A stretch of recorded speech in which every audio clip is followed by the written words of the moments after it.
Hello and welcome to the Luv Doc podcast with hosts Waldo Wachewski and Ophelia Bruschi. Today, we're doing something a little different.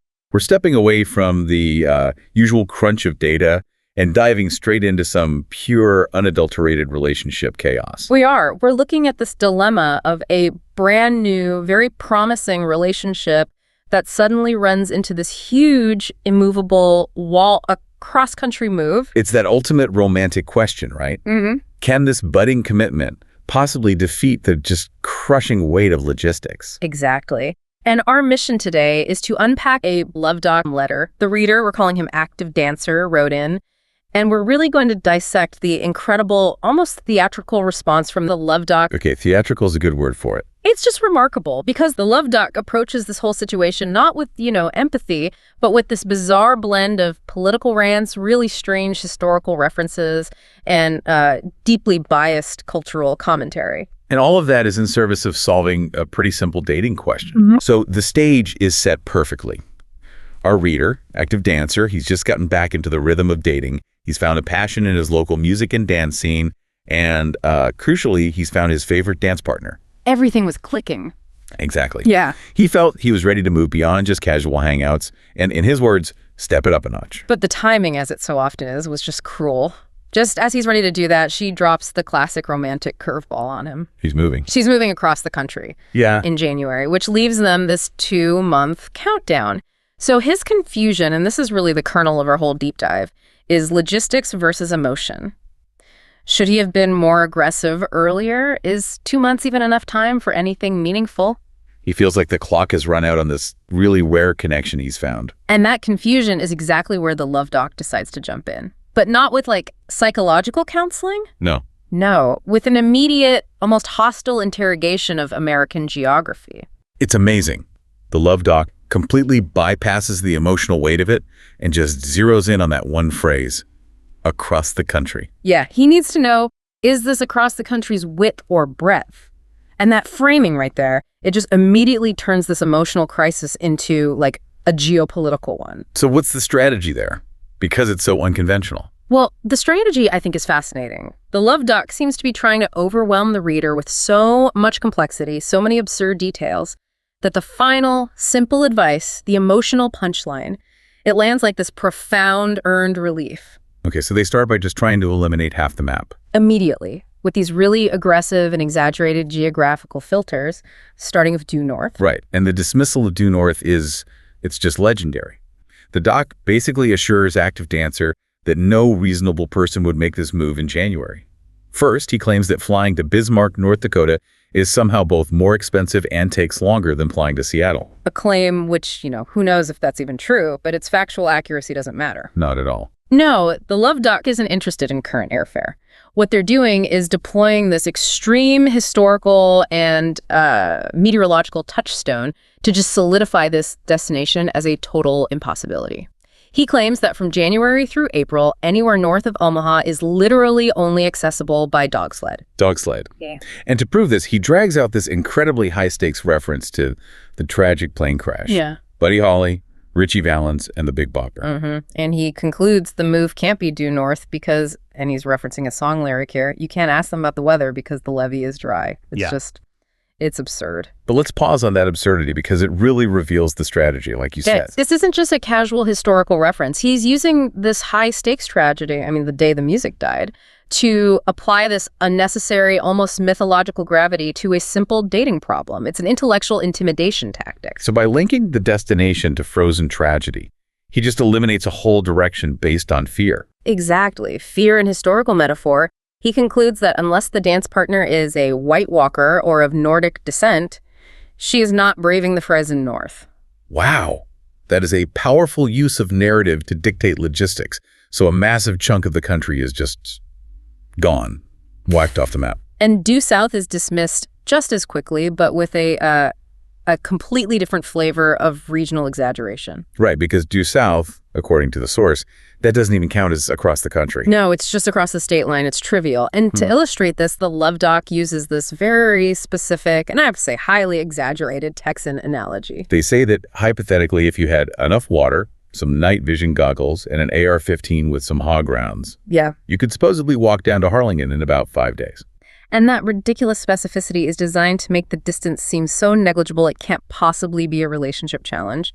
The detail there is what's so amazing. It's a 5-day military-style walk, but then he throws in this quick aside that a friend recommends Southwest Airlines because of the free peanuts. Right. That shift from, like, quasi-military planning to cheap air travel, it just encapsulates the whole tone. It does. The move is too short to matter unless it's east or west. So after this deeply geographical, you might even say hallucinatory analysis, the Luv Doc has narrowed the field down to the only 2 culturally acceptable targets for a cross-country move, New York City or LA. And this is where the filter shifts. It's not about geography anymore. Now it's a highly, highly opinionated cultural temperament test. This transition feels crucial. It is. The doc has already shown they don't care about objective facts.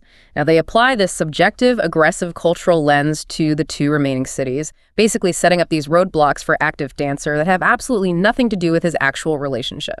Okay, so let's start with New York City, which the doc immediately just frames as a frozen hellscape. Yes, a land of high contradiction in this source material.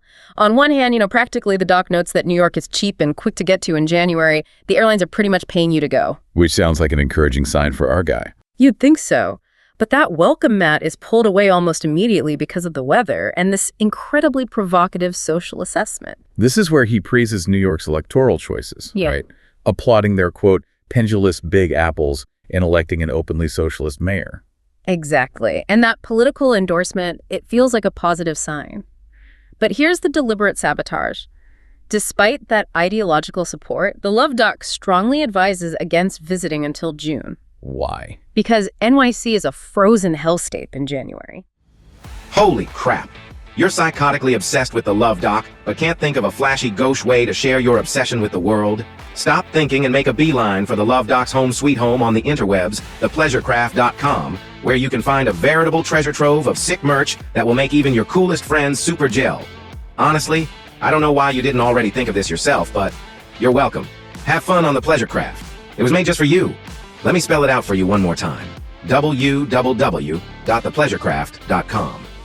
And the strategic nugget here for you, the listener, is how the Luv Doc uses this biased political support only to immediately undercut it with environmental hostility. He's using these ideological triggers to make the city seem hostile, which diverts attention from the difficulty of the commitment. That's fascinating. So he's weaponizing politics against potential travel plans. 100%. He even loops back to his earlier absurd point, comparing navigating New York in January to dog sledding to Bismarck. The conclusion is sealed. January travel to the East Coast is just too brutal. Which, by process of elimination, leaves only one option. Only the West Coast, Los Angeles. And this city, in sharp contrast, is initially described by the doc as a magical place full of beauty and wonder. A completely different emotional pitch. Sounds like the preferred destination. It's painted as this kind of, utopia. But of course, the Luv Doc has to insert some serious caveats. The main downside is just the sheer volume of humanity, the roughly 10 million people who also live there. And he uses that population detail to launch into another stunningly provocative cultural critique. Oh, yeah. This is where the temperature rises again. The doc specifically calls out a subsection of that population, noting LA is a terrible place if active dancer happens to be one of those, and I'm quoting, gotch-eyed, Magier boomers glued to your recliner watching rehashed Fox News footage of the 1992 LA riots. Wow. That specific, highly opinionated language, it serves the exact same purpose as the New York analysis. It creates this atmosphere of cultural antagonism. The doc is trying to make active dancers see these cities as just too politically and culturally fraught to even bother with. So if the cities are too complex, the relationship becomes the simpler focus. That's the goal. The Luv Doc even adds the cynical modern spin, noting that if the riots happened today, at least they'd be filmed in HD. The level of detail here, it's just extraordinary for an advice column. And logistically, is LA easy to get to? Logistically, yeah, LA is easy. The Luv Doc says a couple of C notes gets you there in less time than it takes to watch that notoriously long movie, Killers of the Flower Moon.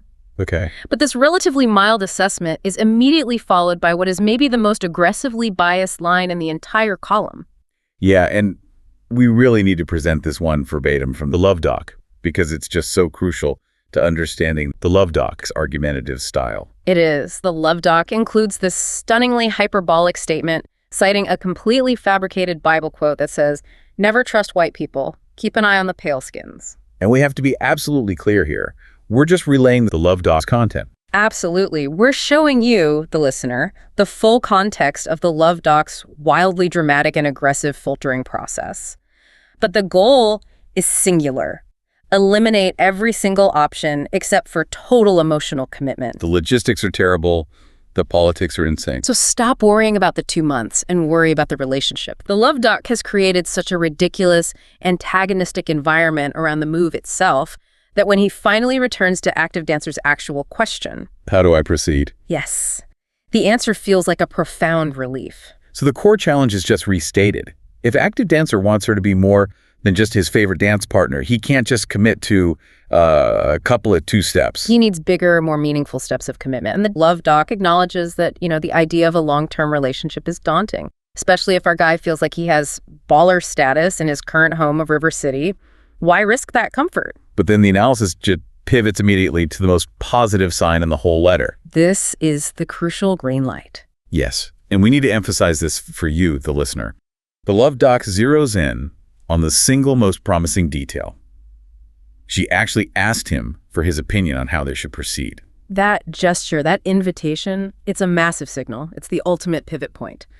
The Luv Doc dismisses all the paralyzing fear of simple logistics because the emotional opening is already there.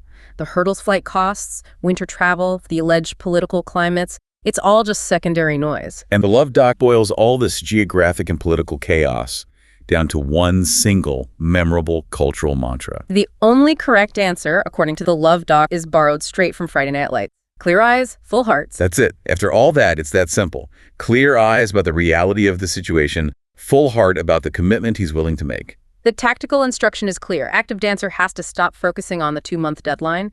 He needs to figure it out, follow your heart, and step it up a notch, or maybe even 3 notches. The decision isn't based on geography, it's based on desire. And before he can do any of that, there's one immediate, non-negotiable first step he has to take. Vulnerability. He has to tell her how you really feel. Everything hinges on that initial expression of commitment. That will guide the logistics, not the other way around. What an absolute roller coaster of a Luv Doc. We started with a standard dating dilemma and took this bizarre, deeply biased detour through American cultural topography. Citing everything from socialist mayors to mythological Bible quotes. But the whole journey served one purpose. Use extreme, almost irrelevant complexity to neutralize the reader's anxiety about that 2-month clock, forcing him back to the fundamental truth. And that's the strategic nugget for you, the listener. The Luv Doc's method, however absurd, was successful. Right. By making the city seem impossible, the relationship commitment suddenly seemed like the easier choice. Which leads us to our final provocative thought. This is the ultimate twist the Luv Doc introduces at the very, very end. Right. The Luv Doc suggests that if Active Dancer actually does this, if he expresses his commitment and tells her how he really feels, it might reveal something crucial. That she doesn't actually want to leave at all. This repositions the entire move. It's not a fixed obstacle he has to overcome. It's potentially a test of commitment, designed to see if he's willing to step up and give her a meaningful reason to stay. So if he commits, the logistical challenge might just disappear. It might just shrink down to the size of a few complimentary Southwest Airlines peanuts. Something to mull over until our next Luv Doc.